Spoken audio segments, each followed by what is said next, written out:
Exercício 154, item D. Bem, temos aqui o que chamamos de um sistema de inequações.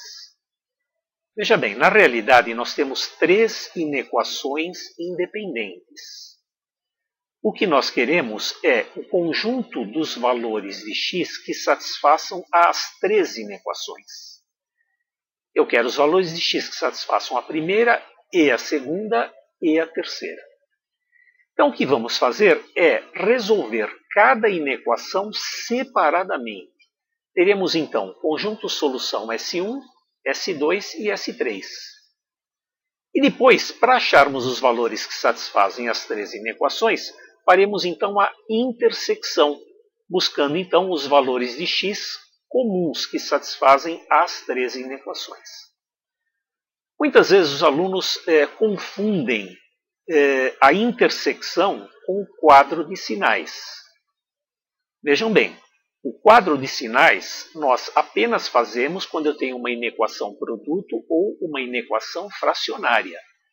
O quadro de sinais serve para estudar os sinais do produto ou os sinais da fração. Não é o caso aqui, né? Aqui, na verdade, nós vamos resolver três inequações e depois fazer, então, a intersecção entre os três conjuntos soluções. Então vamos lá, vamos chamar aqui de primeira inequação de 1, a segunda de 2 e a terceira de 3. Vamos lá, x2 maior ou igual a 3, resolvendo então a primeira inequação. Cuidado aqui, um erro muito comum é o aluno achar que isso aqui é muito elementar e escrever então x maior ou igual a mais ou menos raiz quadrada de 3.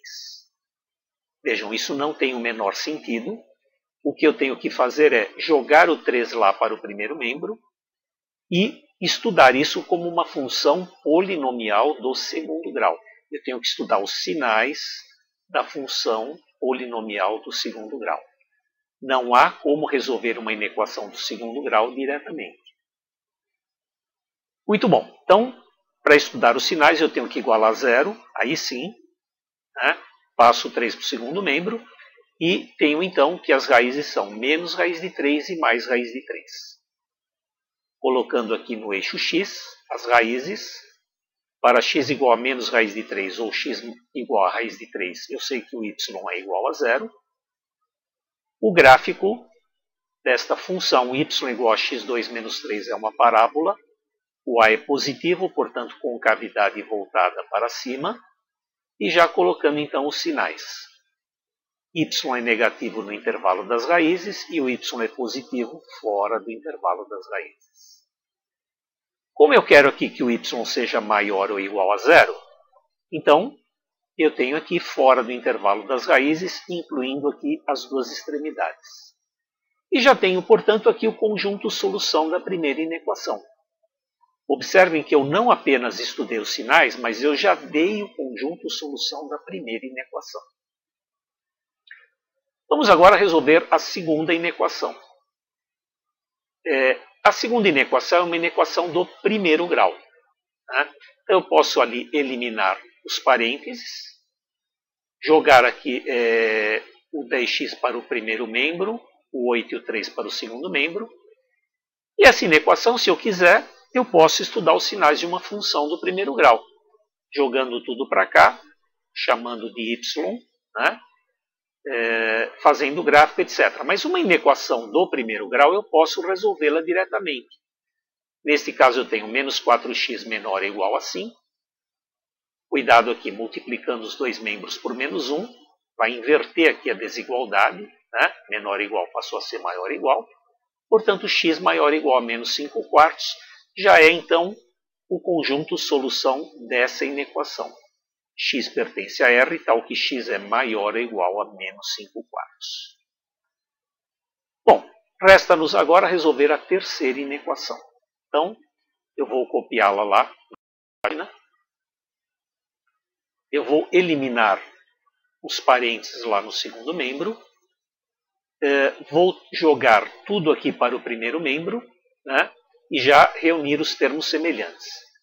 Chegamos a x ao quadrado menos 2x mais 1 maior que zero. Novamente aqui eu tenho o quê? Uma inequação do segundo grau. Aí sim eu sou obrigado a estudar os sinais, né? Igualando a zero. Igualando a zero, eu vou achar o delta aqui e vejo que o delta vale zero. Poderia fazer por soma e produto também, chegaria à conclusão que haveria duas raízes iguais. Né? Duas raízes iguais acontece quando o delta é igual a zero. Muito bem, então as duas raízes são iguais a 1. Né? E o que acontece quando o delta é igual a zero, quando eu tenho duas raízes iguais? Bem, a parábola tangencia o eixo x.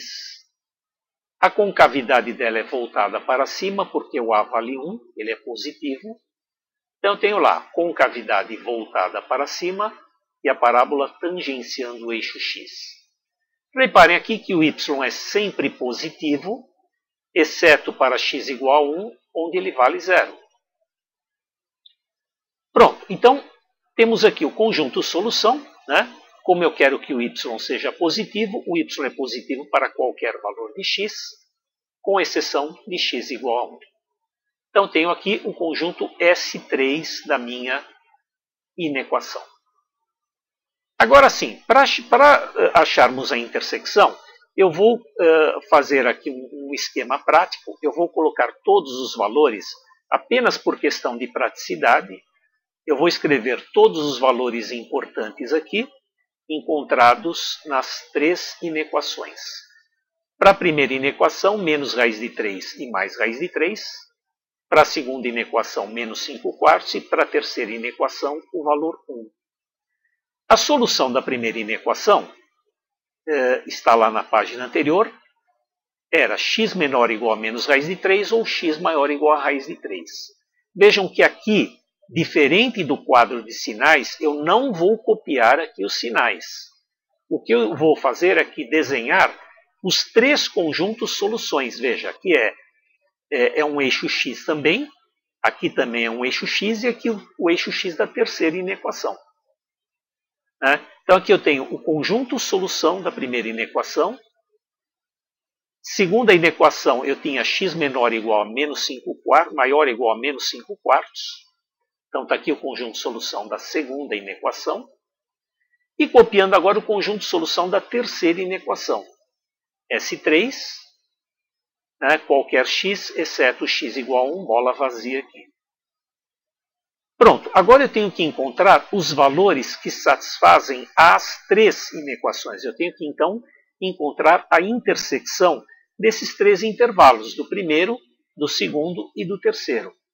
Ora, quais são os valores que satisfazem os três? Eu estou vendo aqui que é para x maior ou igual a raiz quadrada de 3. Então, a nossa resposta aqui seria, então, x maior ou igual a raiz quadrada de 3.